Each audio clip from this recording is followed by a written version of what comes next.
Nobody likes having love problems. Thank goodness there's that common sense, unbiased advice in the form of the Love Doctors. I always submit these on the Be on the Playhouse page at 194.com. Love Doctors, you're on the Love Gurus. This family situation is extremely complicated and kind of ugly, if I'm being honest, and I could use some help. My brother Todd passed away 3 years ago. I was pretty devastated, obviously. My whole family was. Todd was engaged to a woman, and I really liked her. The whole family did. Over the last couple of years, she and I have become each other's support system. We've gotten very close, and I think people have noticed that it's gotten a little bit flirty. My parents have gone out of their way to tell me how inappropriate that would be, and that it would be irresponsible of me to do that to my brother's sister. I absolutely cannot date her, they said, and it's painful for me because I think, in a weird way, we're perfect together. I have been really enjoying my time with her, and I'm wondering, is it inappropriate if we date?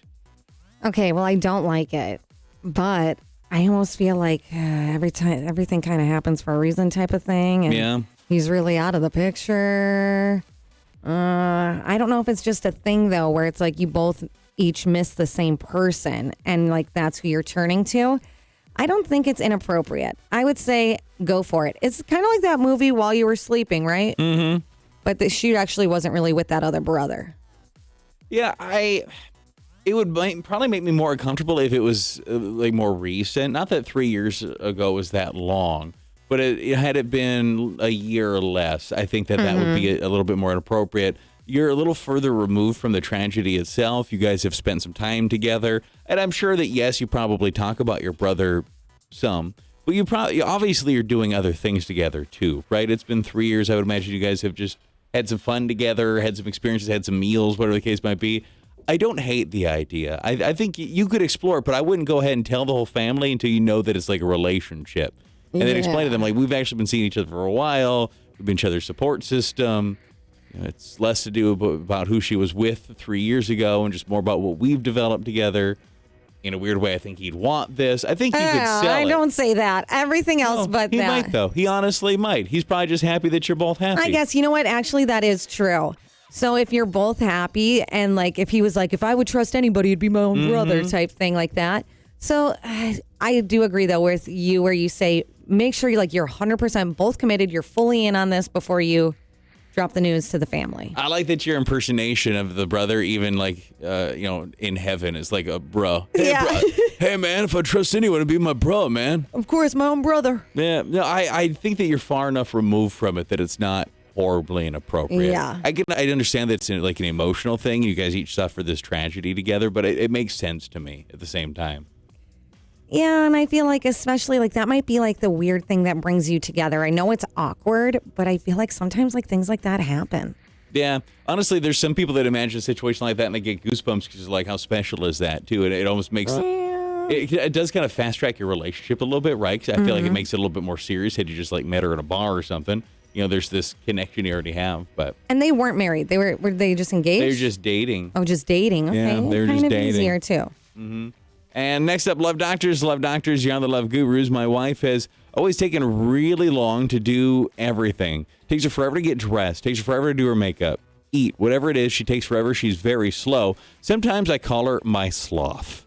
I am generally a very patient person, but we were running late the other day, and it was something where we were meeting my boss and his wife. And I got tired of waiting. I kept telling her, we gotta go, we gotta go, we gotta go. Yo, sloth, we gotta go. And she was taking forever. It got to the point where it was do or die. We need to leave now or we were going to be late. And she said, I want to try a couple of more outfits. And I said, take your time. And I turned off my phone. I got in the car and I left. I went and I had dinner with my boss, his wife, a couple other coworkers and their spouses. And I did not turn on my phone again until I was on my way home. And I had so many voicemails and angry text messages. I got home and I said, serves you right. Next time you won't do that to me again. And we have not spoke in days. Who is wrong in this? You are wrong. Okay, first off, I get that it is very frustrating when people like cannot understand the concept of time and you're going to make us all late and we can't do that.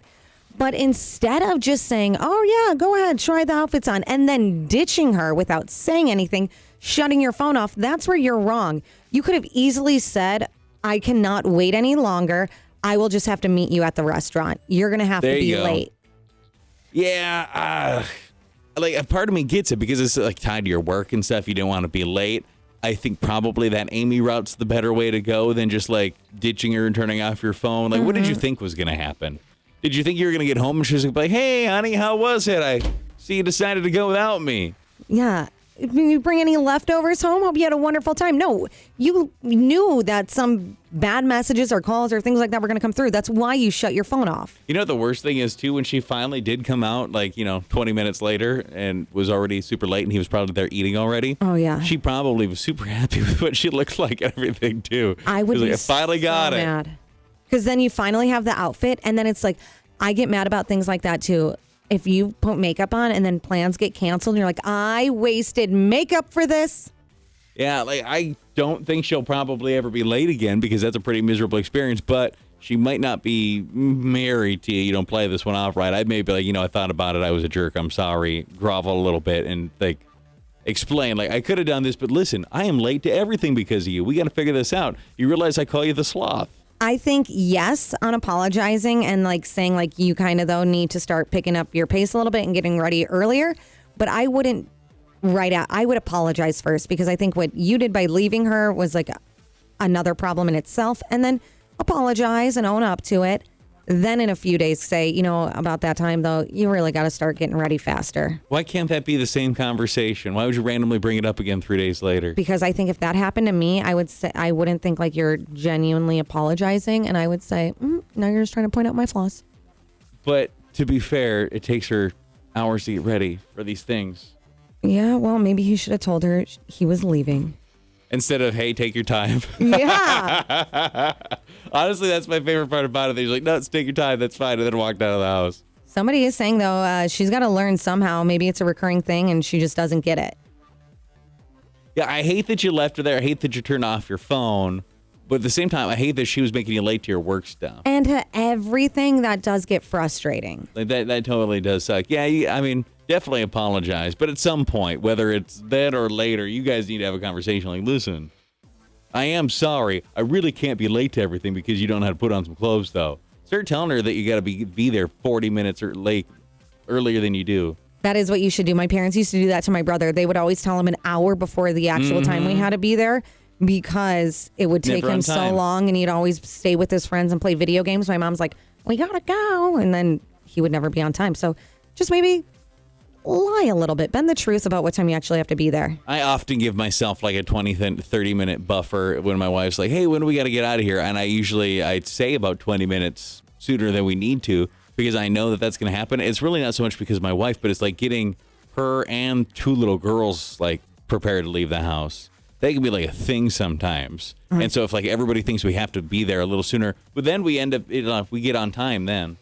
I was going to say, I have to lie about the time to myself just so I'm there on time, or else I think, I can nap for another 30 minutes.